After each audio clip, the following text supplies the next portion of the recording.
Webtoons are the future of the comics industry. It is the Billie Eilish of music, the Luka Doncic of the NBA, the Beth Harmon of chess, and other forms of comics better watch out and adapt, or they will be left behind. Yes, even manga. For those who aren't caught up, Webtoons are a new form of digital comics created in Korea but has since spread globally. If you are an anime fan, you might recognize Tower of God or God of Highschool. These are Webtoons. If you are on Netflix, you might recognize Sweet Home, also a Webtoon. Or if you are into Korean dramas, these are the Korean dramas based on Webtoons. It's quite a lot. Currently, Webtoons' popularity doesn't match that of mangas or even Western comics. Yet, to explain why I think Webtoons are going to rule the future, we have to go on a journey through the history of comics to find out what made it popular in the first place. If you're one of those who's only interested in the destination and not the journey, skip to the time on screen. That's where I will be talking about the Webtoons specifically. But I'm just saying, you'll be missing out the majority of a kick-ass video, so I would suggest sticking around. Yeah.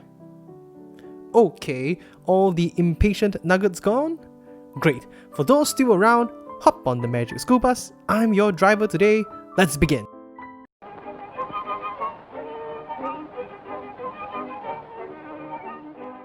Humans have been using illustrations to convey meaning for the longest time, like cavemen painting on walls long time.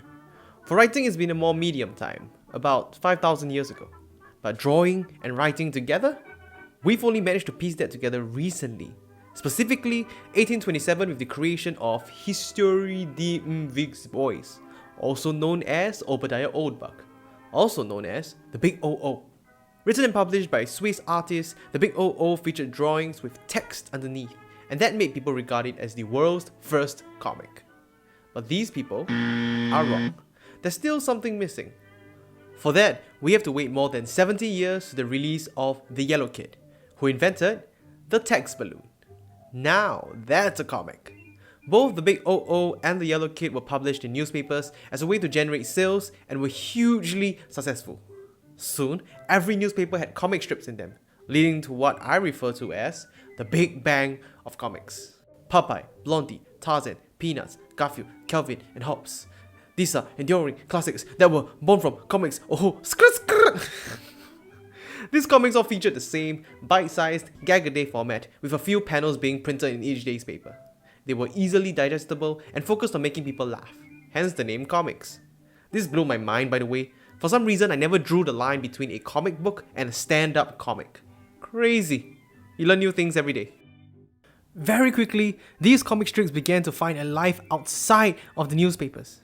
TV shows, movies, video games, entire merchandising lines grew out of these characters. Till this day, there are Snoopy cafes all over the world. I grew up watching Popeye on television. The only way to get baby Hammy to eat his veggies was to tell me it was spinach and that I could become strong like Popeye if I ate it. And it worked like a charm. I would chow down on that spinach and flex my flabby arms like a mean sailor. But this boom would not last forever. In fact, Kelvin and Hobbes, the last great newspaper comic, ended its run in 1995. Its short, easily digestible format that made it so popular would also limit its growth. After a while, people wanted more out of these characters and stories. And that was not possible within 4 panels a day. The medium had to break out of its shell. It had to become its own thing. Enter the Golden Age.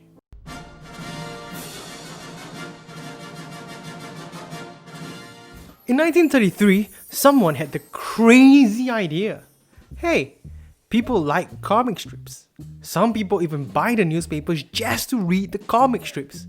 Why don't we print them all together in a book and sell it or something? Bam! The world's first comic book was born. The Funnies was the first to do this, but soon after came the wave of comic books. Asterix, Tintin, Archie, Josie and the Pussycats, Teenage Mutant Ninja Turtles. Comics exploded in popularity. But out of the sea of comics emerged a new genre that will soon come to dominate the world. The superhero comic. Superman, Batman, Spiderman, Xmen, Wonder Woman. These household names were born out of the comic book. But even with its longer content, early comics still followed the same light-hearted story structure as the comic strips.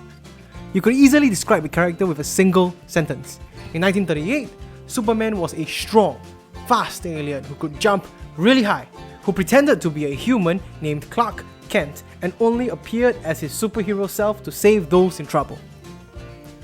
And he loves this lady named Lois Lane. Fine, it took 2 sentences, you get the idea. However, writers soon found that they could make use of the longer medium to create more complex, nuanced characters. Now, Superman has become a character people write 20-minute video essays about. We can see his flaws, his fears, his motivations, and that made people resonate with him and his character. Not just Superman, Batman became a deeply flawed individual. Xmen explored the effects of discrimination. Spiderman dealt with all the problems of being an unpopular, bullied kid in high school. Comic books started becoming respected as works of literature. Neil Gaiman's Sandman and Alan Moore's Watchmen are clear examples of comic books that has risen above what was largely considered a medium for kids. And just like his predecessor, the comic book soon started to find life beyond the page. Cartoons, TV shows, action figures. Comic book heroes are everywhere. God, they are everywhere. And then there's the MCU. The MCU has single-handedly elevated comic book characters to the next level. They have dominated the box office for the past 10 years, smashing records with every movie made. Look at how much money they've made. If I had $1 for every second of my life, it might still be less than what Avengers Endgame made. Depending on how long I live.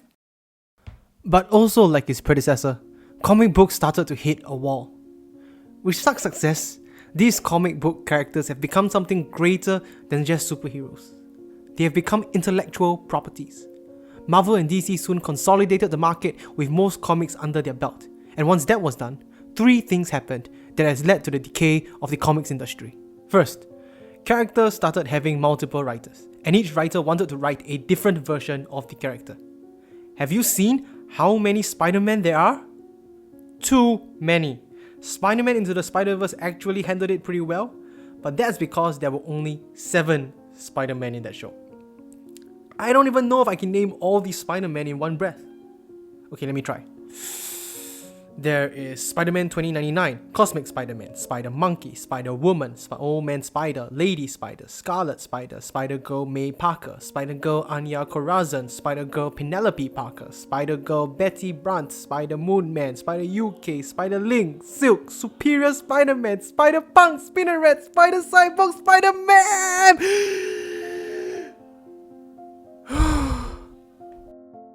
And then there are the multiple universes. Earth 1, Earth Prime, Earth 52, Earth 2020, Earth what the hell is going on? At this point, unless you are a hardcore fan of the comics, it is impossible to keep up with all these changes. Speaking of confusing, because of the multiple writers, I swear the characters started having personality disorders. One moment, Superman is a beacon of hope, standing for truth, justice and compassion. The next moment, he is a government dog just doing whatever he's told. Finally, the last flaw is the lack of new characters. In an effort to push their most popular characters, Marvel and DC has essentially stifled the growth of new interesting characters. And no, I don't count a new Spider-Man like Miles Morales as a new character. He is still Spider-Man. Sure, there are many independent comic artists out there writing great and interesting new material, but without the support of the industry, it is hard to grow beyond being a niche product. And due to this, despite comic book characters being more popular now than ever before, comic sales have actually dwindled over the years. It seems like the sun is setting on this comics industry.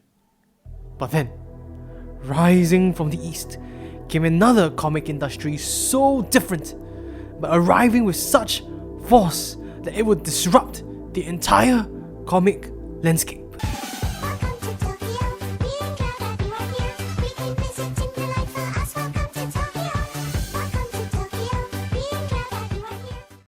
Manga is the dominant comic book medium now.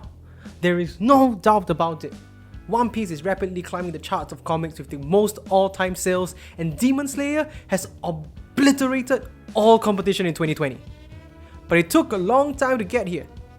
The creation of manga is largely credited to Tezuka Osamu, who you might know from his creation, Astroboy, way back in 1952.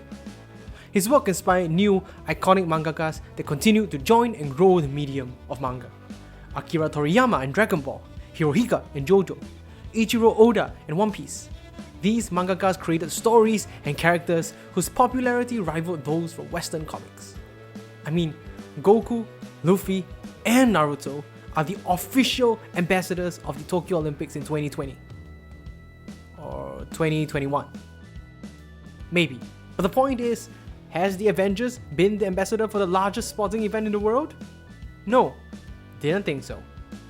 As the manga industry grew and became more professional, it too began consolidating like its Western counterpart, with large publishers emerging such as Weekly Shonen Jump. However, there's one critical difference between the manga industry and the American comics industry, and that is the focus on writers instead of intellectual properties. So for those who don't know, this is how the Japanese manga industry works. As a mangaka, you submit an original work to publishers, who will then judge whether they wish to publish you in their magazine. If they think you have potential, they will assign you an editor, who will work with you to refine your ideas to eventually be published. This is super critical because an editor usually has experience working with various series and can provide important third-party advice to young up-and-coming mangakas, while encouraging them to pursue their own original ideas. So, if bright-eyed Hemi over here decides that he wants to create a manga about characters that is strong, loud, likes to eat, has fancy hair, and never gives up, Mr. Editor can go, Hey, but that's been done before, so try something else. For more information on this, I refer you to Bakuman. Great series, 10 out of 10, must watch. When the series is finally ready, it gets serialized, and new chapters are published weekly, or monthly, or if you really hate your fans, yearly. This goes on until the series is cancelled or the author decides it's time to end the story. But at the end of the day, characters belong to their writers, and usually when the writer ends the series, no one takes over and the character's story ends as well. Rarely is there a case of a character being passed from writer to writer to writer to writer to writer like a hockey puck, like it is in America. Even Dragonball, who has Goku, one of the most iconic characters ever, ended in 1995 and did not have another chapter until 2015, when Toriyama finally decided to write a sequel for his story. That means that for 20 years, there was no new material about this iconic character. In 20 years, DC rebooted their entire universe twice. There's been 10 new Batmans? I don't know. I can't keep up. That's the problem. This attachment of stories to writers essentially fixes all the issues that plagues the American comics industry. With only one vision to follow, plots and characters are written more tightly. One Piece has been going on for 23 years now, but under the vision of Oda, the stories are still fresh and character development and growth makes sense. We don't have Luffy from the future, or Luffy if he was from the USA, or Luffy if he was a girl, or Luffy if he was a giant ape man. Actually, scrap that, I think we got that one. But I think one of the most important factors is that stories end. In comics, you either die a hero or live long enough to see yourself become the villain. If you keep characters going on forever, you eventually run out of meaningful stories, and what comes after is just tropes or parodies of what has been done before. Yes, Bleach, looking at you. For more information of this, refer to Super Eye Patch Wolf's video on the fall of Bleach. Great video, 10 out of 10, must watch. Also, ending stories gives opportunities for new writers with new stories to grow. The biggest selling comics of the past 2 years is Demon Slayer, which started in 2016. That's only 4 years ago. There is limited space on the magazine's roster. if series like Dragonball or Naruto or Bleach never ended and continues to dominate Weekly Shonen Jump the way Superman, Batman or Wonder Woman dominates DC. Demon Slayer might not have had the chance to grow into the monster that it is today. So, manga is king. It's ruling everything. Anime has essentially become mainstream. Did we miss anything? Actually, yes. There is one last factor that contributed to manga's ascension, and that is tied to the current era we live in.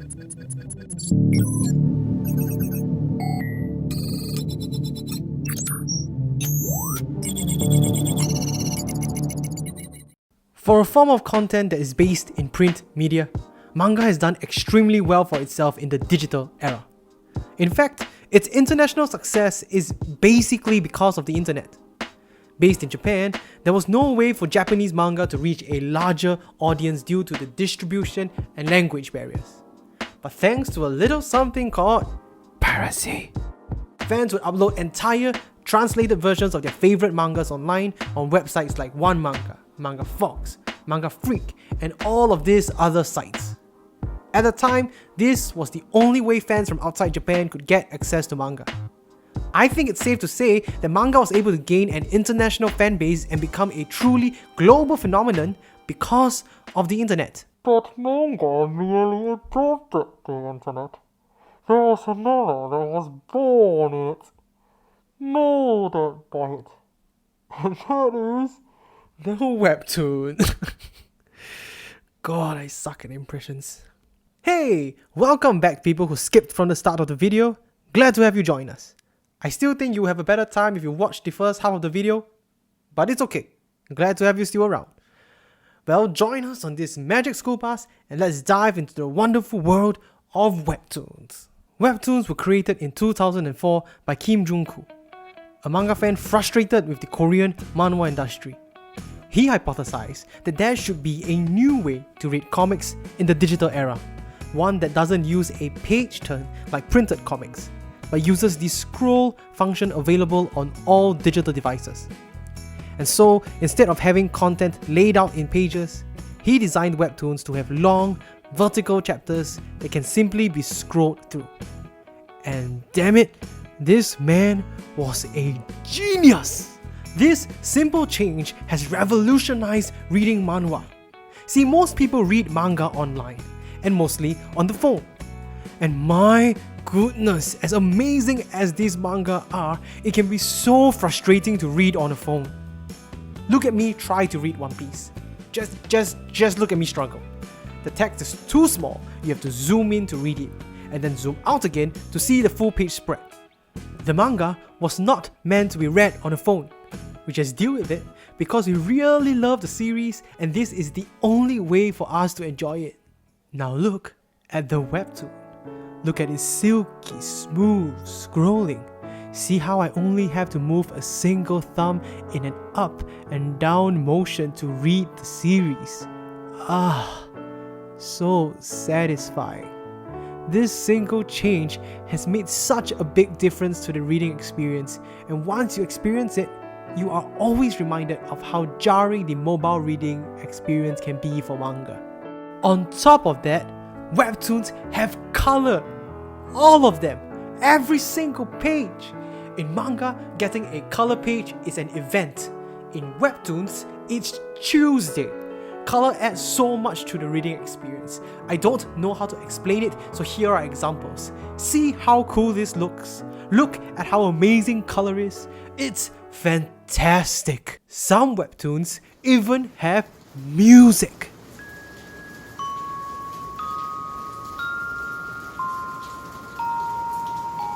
Okay, this is less of an important point and is a bit more gimmicky than the scrolling and the color, but still pretty cool. The new format is amazing, and it is what is propelling Webtoons to having some of the most popular series in the current era. We have the OG Big 3 in Tower of God, God of Highschool, and Noblesse. Then we have newer series like Solo Leveling Warrior, Omniscient Reader's Viewpoint, or Hellper. If you want good recommendations, check out Scamboli's reviews video on 10 manhwas you should be reading. Great video, 10 out of 10, must watch. And another big thing for Webtoons is diversity. As diverse as manga is, ranging from action to sports to romance to horror to whatever this is, it is still all written by Japanese people who see things from the lens of a Japanese person. Webtoons, on the other hand, is truly international. Although it was created in Korea and most of the popular series are currently Korean, we are also seeing many popular series from all over the world. Lore Olympus, the current highest rated series on the English Webtoon app, is written by a New Zealander. And oh my goodness, it is amazing. Unordinary, which has millions of weekly readers, is by an American. And that's also amazing. We also have series from Colombian and Vietnamese American writers that are charting on the app. And they are all amazing. The sheer diversity of authors unlock limitless potential from talented writers all over the world, writing different stories that resonate with different readers. This is the future, I'm telling you. But as revolutionary and disruptive as I think Webtoons are, I also think that it is a very young medium that needs time to grow. I don't think that Webtoons currently have the maturity or the talent to match manga right now. There isn't anything in Webtoons the likes of One Piece, Berserk, or anything from Naomi Urasawa. And that is not a knock on Webtoons. The medium is still new. I mean, if you really think about it, One Piece is older than Webtoons as a whole. God, that makes my head hurt. On top of that, the environment around Webtoon authors has not grown to be professional enough to provide adequate support just yet. As I mentioned before, mangakas have editors that work with them to nail down their stories, providing input and feedback based on their experience working on other series in the industry. That's not present in the Webtoon industry. Authors are largely left alone, and that has resulted in what I believe is the Webtoon disease. Amazing series that starts off really, really strong and then drop off sharply after they have been serialized for a while. And this is not meant to discredit the authors.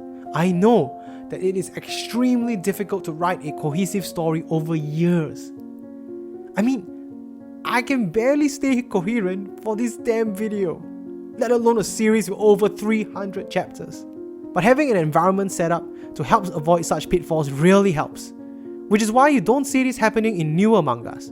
They have learned from the experience of older mangas who, to be fair, also had this problem in the past. I would say Webtoons are in a similar stage to the early days of manga, like when Dragonball was still serialized and the big three was just starting. Give it a few years and we will probably see even more amazing stories on this platform, and I am super excited.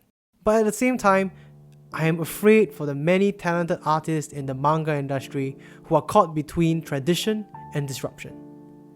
In Japan, things are done a certain way, and for years and years and years, it has worked. And it will probably work for more years and even more decades.